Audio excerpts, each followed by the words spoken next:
Hey guys, it's Tricky Nick here. Mid-2002. What a time to be alive. Okay, I wasn't alive per se, but that didn't stop Nintendo from existing. In fact, at this time they were just beginning to develop a new console that would eventually become known as the Nintendo DS. At this point, both I and the Nintendo DS were very early in our development. Former president of Nintendo, Hiroshi Yamauchi, had concocted an idea of a dual-screen console, and just like that, development was underway.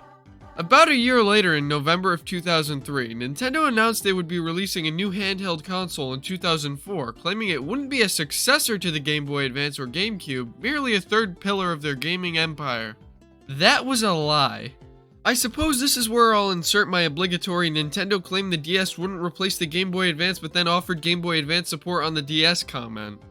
Anyways, in January 2004, Nintendo revealed to the public the name of this mysterious new console to be the Nintendo DS, the DS standing for Del Segno, of course. On an unrelated note, Nintendo said the console would feature dual-screen technology with two separate 3-inch screens on the console. Satoru Iwata, president of Nintendo at the time, was very confident in the DS. He knew it was going to put Nintendo back on top of the gaming market.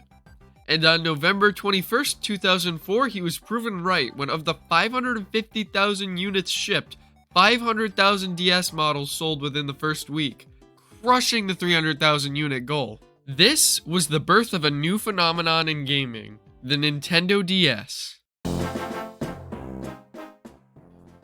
The Nintendo DS launched with a total of 7 games, at least in North America. There were a lot more worldwide. While there were a few odd ones in this lineup, like Feel the Magic XYXX, aka Project Rub. Yeah, I own a DS. I have There were some impressive titles that completely changed the perceptions of a handheld.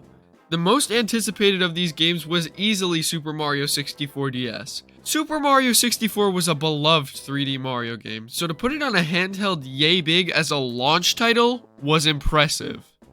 This game wasn't only just a port of Super Mario 64 though, but a graphically enhanced remake with even more content, all built from the ground up just for the Nintendo DS. While the controls are like licking the bottom of a cleat, the new stages, bosses, characters, and their movesets make for a load of fun content to explore. Once again, that is if you can get by the god-awful controls. Since the DS only had a 4-direction D-pad to work with, the movement in 3D was not the greatest. Especially trying to move diagonally, it's rough and I often found myself falling off ledges simply because I can't go the direction I want to. This was also due to the awkward camera angles that we have to deal with within the game, which made the clunky movement even clunkier. While it is an impressive feat to get a full-fledged 3D Mario game out on a handheld at launch, I think taking some more time to work on improving the mechanics of the game would have made all the new content much more worthwhile. There was also Metroid Prime Hunter's First Hunt as a launch title, which takes influence from the beloved Metroid Prime games for the GameCube. Yet another very impressive game to fit on a handheld, First Hunt is an incredibly fun Metroid Prime experience on the go. But it was also a demo. Yeah, the full game came out at a later date, which makes this game a little underwhelming. But hey, the controls are done much better than in Super Mario 64 DS. The touchscreen controls make the game flow way better in 3D rather than using a D-pad.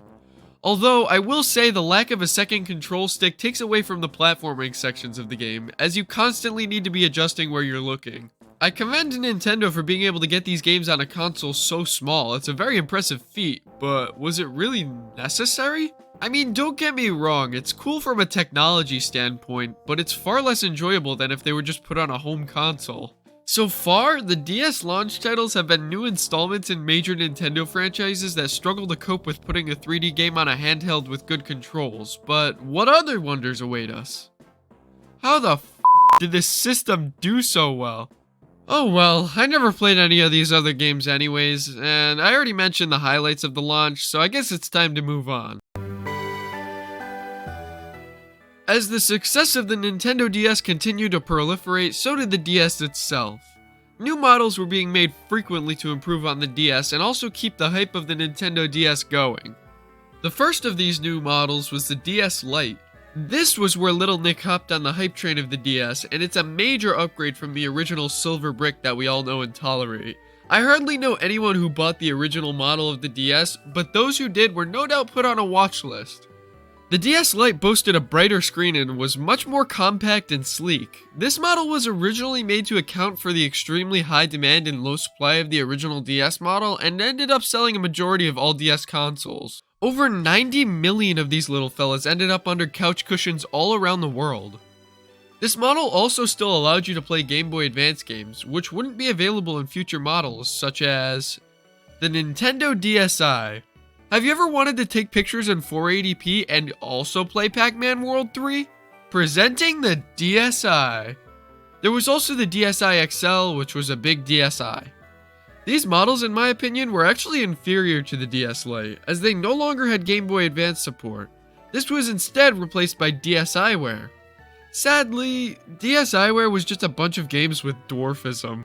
There were some new games like Dr. Mario Express, which only had about 20 minutes of gameplay, and circumcised versions of pre-existing games like Plants vs. Zombies but with only the story mode. While there were some good games such as WarioWare Snapped that used the DSi camera and were good fun, they were pretty few and far between. I guess it's debatable whether or not DSiWare was better than having a Game Boy Advance port though.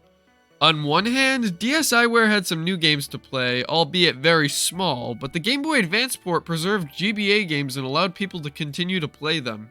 But hey, DSi got Snapchat filters before Snapchat filters, and I guess that means it was ahead of its time. But when push comes to holding someone at gunpoint at your local Popeyes, Nintendo ensured that every Nintendo DS model contained the same 3 gimmicks. The dual screen, Obviously! the touchscreen with the stylus, and the microphone. These little rapscallions were utilized within multiple games to truly make use of DS hardware. For example, Mario Party DS has such mini games as Big Blowout and Gusty Blizzard, which uses the mic to make everyone playing look like an idiot. To be honest, I don't know how Nintendo thought aggressively blowing into your microphone of your DS is the future of gaming, and I'm glad that most games didn't use this mic. The touchscreen, however, was way more useful and influenced handheld systems for generations. The touchscreen was very gimmicky, as gimmicks tend to be that way, but it felt much more useful than the mic. Whereas the mic was used occasionally for an obscure small part of a game, the touchscreen was almost always used, whether it's little things like grabbing power-ups or big things like 3D platforming or sticking it up your urethra. But while some of these gimmicks were somewhat useless in the grand scheme of the console, I think these fun additions are what drove children such as myself and weird uncles alike to get a DS. But this gimmicky hardware wouldn't be complete without some games to put it to use, so let's look at those. The Nintendo DS had a lot of games for it. In fact, there are over 2,000 of them. While I can't discuss all of them, I'm going to try my hardest to highlight all my favorites. The first and most pivotal DS game for me was definitely New Super Mario Bros. This was not only the first game I played for my Nintendo DS, but the first game I'd ever played, which is likely why I'm here now making this video.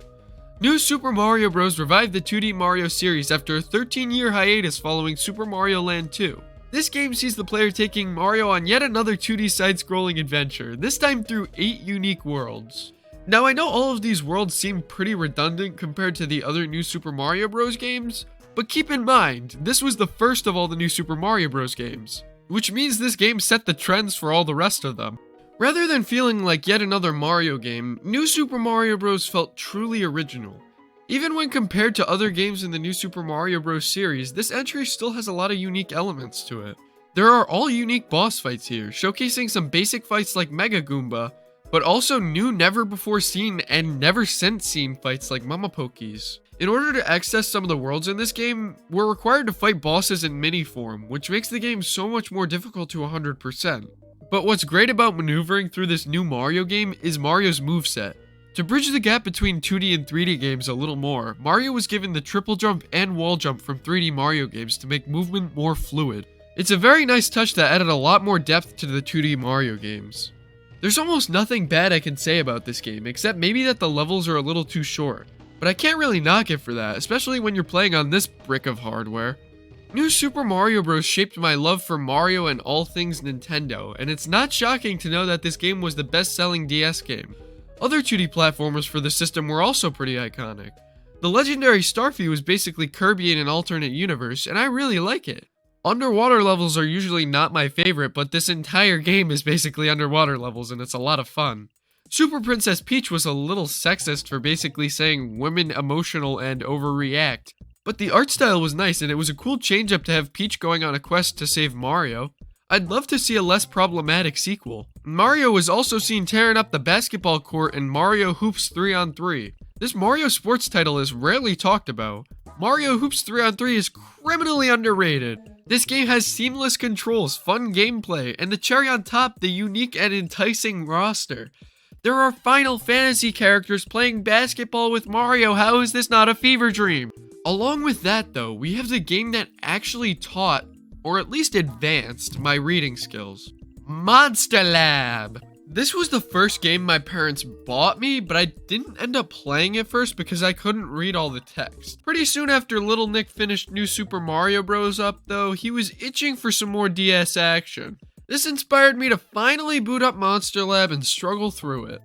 Before I get into this game though, let me preface this by saying that young Nick at the time wanted to be a chemist, and his favorite holiday was, And still is, Halloween because of all the monsters. So essentially, I felt like my parents had called up Nintendo, asked them to make this game for me, and then hand deliver it to me. Now, according to this very real graph, the high I was feeling was about 10 times higher than any drug high can give you when booting this up. As I began to play this game, my parents would help me with the bigger words I didn't understand, and pretty soon I began to grasp the concepts of these larger words and even use them myself. It's pretty cool that some obscure game on the DS had such a big impact on my education. Anyways, the game itself is in essence Pokemon with monsters of your own construction. I honestly enjoy the part where I make monsters more than anything else that the game has to offer. To make and repair these atrocities though, the game puts us through some fun minigames that utilizes the DS's mic and stylus. Overall, Monster Lab was a pretty fun monster-themed RPG that gave me some incredible memories, and it's honestly way better than I would have expected from a third-party, relatively obscure DS game. Where there's Nintendo, there's Mario Kart, and in the case of the DS, that is no different. Mario Kart DS is easily the best handheld Mario Kart. And before anyone even inhales to say that this is better, I do not want to hear it. Mario Kart DS has so much more going for it. The roster is concise and every character in it is solid. We've got the classic racers you'd expect with interesting and fun new racers too. There's even the obligatory wacky new character in the form of Rob. I didn't even know this guy existed until I saw someone playing as him at the public library. It felt like I was getting bonus content once I found out to unlock him. I love this roster so much. This was also the first Mario Kart game to use local and online multiplayer, which brought me so many great memories. Well, I hardly used online play except for when I was at the library. Every long car ride to the beach or an amusement park, my friends and I played Mario Kart to our heart's content. The best part was that only one of us needed to be competent enough to remember a cartridge of Mario Kart DS for all of us to play. It's not like that anymore, sadly. Just another reason the Nintendo DS was so popular. But even when you don't have a friend to play with, the single player mode has so much content to explore. This was the first mainline Mario Kart that had a mission mode, and last. That's really stupid, it needs to be fixed. This extravaganza had a full 7 worlds, each containing 8 levels and a boss fight. Sure, these levels are small tasks just to be completed by a player in a given time limit, but it's a lot of fun to work your way through them and get to boss fights. It is shameful that this mode hasn't returned in any mainline Mario Kart games. It makes the single player mode so much more worthwhile. I'd say the only issue with Mario Kart DS is the courses. While it's amazing that this game introduced retro tracks into the Mario Kart franchise, Waluigi Pinball is about all it's got going for it. But hey, at least it's not Diddy Kong Racing. Zelda also had its fair share of romps on the Nintendo DS. Phantom Hourglass and Spirit Tracks took the graphics of a 3D Zelda game and turned it into a top-down experience. As long as you squint your eyes during cutscenes, these titles were a nice 2D, 3D Zelda mashup. Pokemon also existed on the DS, but I played about 20 minutes of Heart Gold and that was it. That's because, when I lent my copy to my friend, he never gave it back. We are no longer friends, needless to say. I will never forget this atrocity. Instead of bringing Paper Mario to handheld systems, Nintendo decided to create the Mario and Luigi series. RPGs were never my forte, but Mario and Luigi enticed me enough to give it a try, and I was pleasantly surprised. I think all of the writing, storylines, and new characters are really fun and unique and fleshed out so well, but I don't like the actual RPG gameplay. If I saw this story with all these characters in a standard like 2D or 3D Mario game, I would have loved it so much more. Apart from Mario and Luigi Bowser's Inside Story though, I didn't play many other RPGs. Judging by review scores for things like Chrono Trigger though, they must have been pretty banging. Wherever there's Mario, there's Wario, and while New Super Mario Bros. Killed Wario Land, Wario still had some presence on the DS. WarioWare had multiple entries on the system that used the touchscreen, microphone, and even the camera on occasion. But let's not forget Wario Master of Disguise either. That game certainly released. The rising casual gamers during the Nintendo DS era created the perfect storm for Animal Crossing Wild World to do well. It's not different from any other version of Animal Crossing, just populate your town with some animals and make it look spiffy. I'll be honest though, the weak graphics of this game make it far less enticing than the newer entries in the series. Since I'm usually playing Animal Crossing for the calm, beautiful aesthetics, I don't really want to be looking at this blocky mess. But hey, at least it's not this piece of garbage. Super Monkey Ball Touch and Roll was a mediocre addition to the Super Monkey Ball series. It took some ideas from the original 2 games, which can't be said of future titles until Banana Mania. But God definitely did not intend for Super Monkey Ball to be played on a D-pad. Nintendogs was a huge franchise on the DS and is held in high regard by many people who fancy themselves DS fans. Not me though, I played Panda, whatever the f that is. Then there were the Touch Generation titles. Brain Age, personal trainer games, book collections, crossword puzzles, cookbooks, all on the DS! To say this was an odd part of the DS library is an understatement. But despite the fact that I only played, if you can call it playing, these games for the first time recently, I feel an odd connection to them.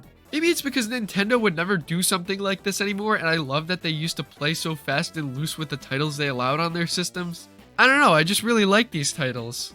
These games were definitely the Nintendo DS's black sheep. We also got a plethora of licensed DS games!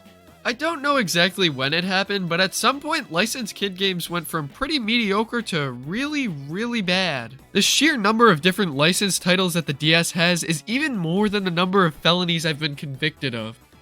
You pee in one produce section at one Stop and Shop.